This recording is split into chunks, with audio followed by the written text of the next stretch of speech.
להיות סבונאית זה לא רק לעשות סבונים יפים וסרטונים מקסימים, זה גם לבוא לעזרה במידה וצורך מבקשים ממך.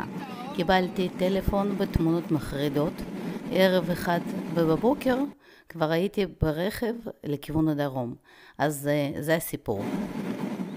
שלום חברים, אני סווטה מסווטה טרוסופ. מה שלומכם?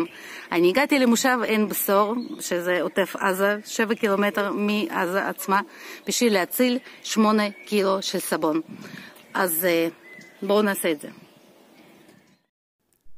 עוד בתמונות שקיבלתי ראיתי שקרה פה אסון. האסון שדורש ריבאץ', שחזור של סבון או מחזור של סבון. מתי עושים בדרך כלל ריבאץ'?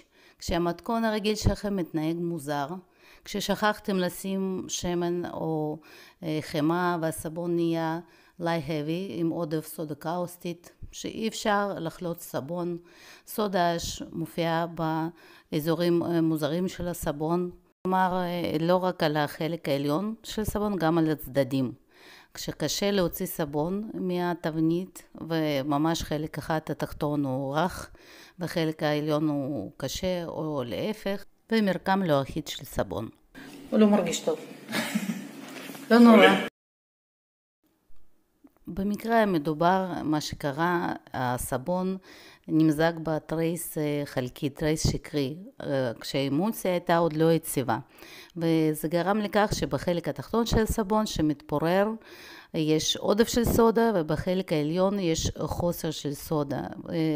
סופרפאט שם גבוה, סודה אש מופיע בכל הצדדים של הסבון, אי אפשר לחלוץ אותו בשלמותו מהתבנית, ובקיצר החלטתי שאני מצלמת סרטון, כי הרבה יותר קל להראות מאשר להסביר במשפטים, באיזשהו פורום כזה או אחר, בקבוצה בפייסבוק או בהודעות אישיות. אז אין מה לעשות, תמונה אחת שווה 1000 מילים.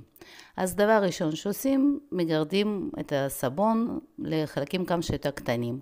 האמת, הסבון היה ממש טרי, הוא היה בין רק כמה ימים, שזה מאוד מקל ומזרז את התהליך של המחזור של הסבון, ריבאץ'.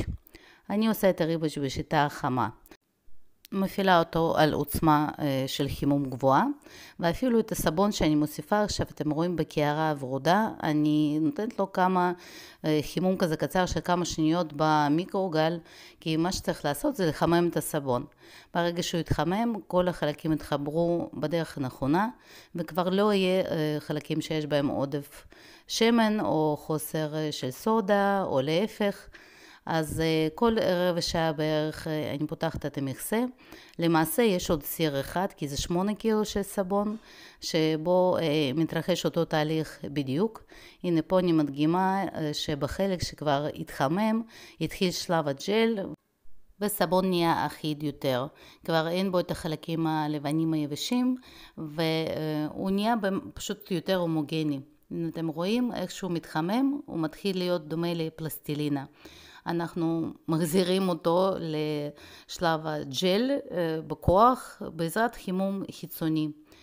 חשוב לערבב את הסבון כל 10 דקות, רבע שעה, בשביל שהחימום בתוך הסיר יהיה כמה שיותר אחיד. הנה אני עוד פעם מכסה אותו, עוד פעם מערבבת, ואתם רואים שהוא כבר נהיה יותר ויותר נוזלי, וזה בלי להוסיף מים בכלל לתוך הסבון, כי יש בו מלכתחילה יותר מים, כי זה סבון די טרי, אז זה דווקא נוח לעשות ריבאץ' לסבון טרי, כמה שסבון טרי יותר, ככה פחות צריך להוסיף אליו מים. אתם רואים הוא נהיה ממש נמרח, כמו משחה כזאת, די סמיכה, אבל לאט לאט הוא נהיה יותר ויותר רך, מתרכך.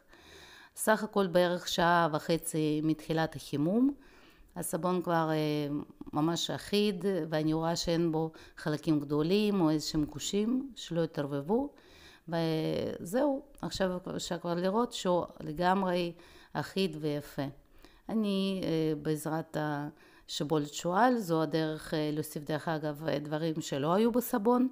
אני לוקחת שיבולת שועל שהייתה במטבח פשוט, שוב פעם מצטערת על התנאים של הצילום, זה צילומי שדה, זה לא סטודיו באמת, זה איפשהו שם רחוק רחוק בדרום, אז מה שהיה במטבח זה מה שהשתמשתי, פשוט ככה. אז הוספתי שיבולת שועל וערבבתי טוב טוב, כי לא רצוי שיהיה בחלק אחד של סבון בחתיכה אחת הרבה שיבולת שועל ובחלק אחד לא. צריך להיות הומוגני. אני לוקחת מים חמים ומוסיפה בערך כף גדושה של דבש. אנחנו מחליטים לעשות סבון שיבולת שועל ודבש, ואני ממיסה את הדבש טוב טוב, כך שיהיה ממש ממש ממש נוזלי במים, במים החמימים הדבש נמס די מהר, ואפשר לראות שהוא מקציף אפילו עוד בלי סבון. הוא יגביר את הקצפה, והוא שוב פעם קצת נוזלים שאנחנו מוסיפים לסבון, על מנת שיהיה נוזלי יותר ואחיד ונוח למזיגה לתבנית. כי בגדול בשלב הזה כבר אפשר למזוג את הסבון. אנחנו רוצים קצת לשפר אותו ולשדרג, ולתת לו איזשהו טוויסט כפרי כזה, כי סבונים בשיטה חמה יש להם מראה כפרי כזה מיוחד.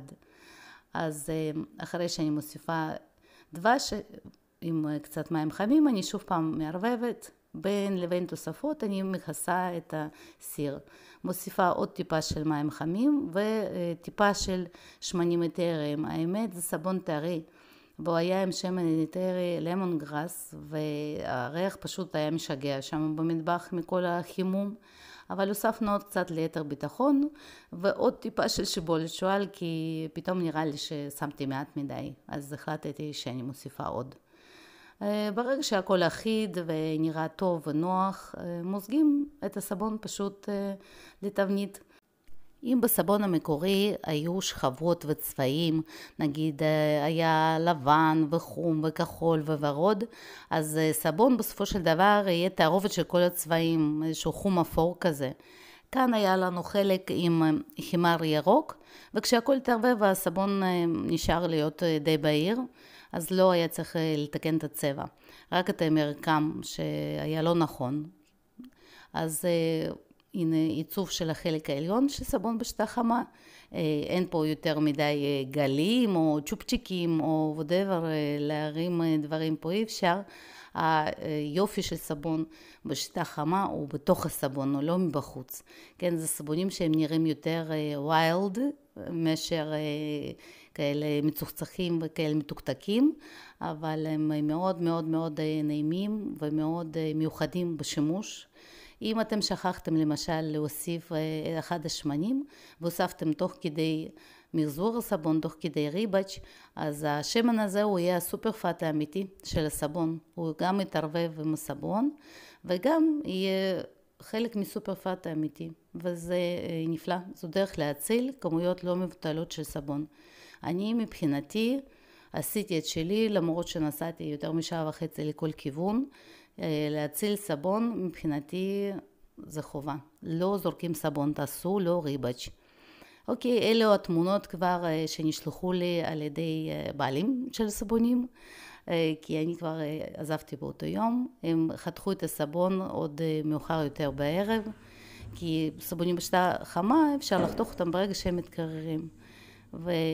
ויצאו סבונים מטריפים ויפים, וחבר'ה נשארו שם מרוצים ומבסוטים, גם מזה ש8 קילו של סבון לא הלכו לפח, וגם מזה איך שהסבונים החדשים התקבלו.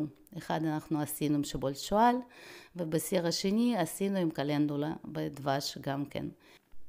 אז עכשיו אתם יודעים איך להציל את הסבונים שלכם שלא הצליחו. שלום חברים, אני סווטה מסווטה טרוסופ, מה שלומכם? אני הגעתי למושב עין בשור, עין הבשור, עין הבשור. אני מתה. אני הגעתי למושב עין הבשור, שזה בדרום הארץ, 7 קילומטר מעזה, עוטף עזה, בשביל להציל 8 קילו של סבון בשיטה חמה. בואו נעשה את זה. תודה על הצפייה, ניפגש בסרטון הבא.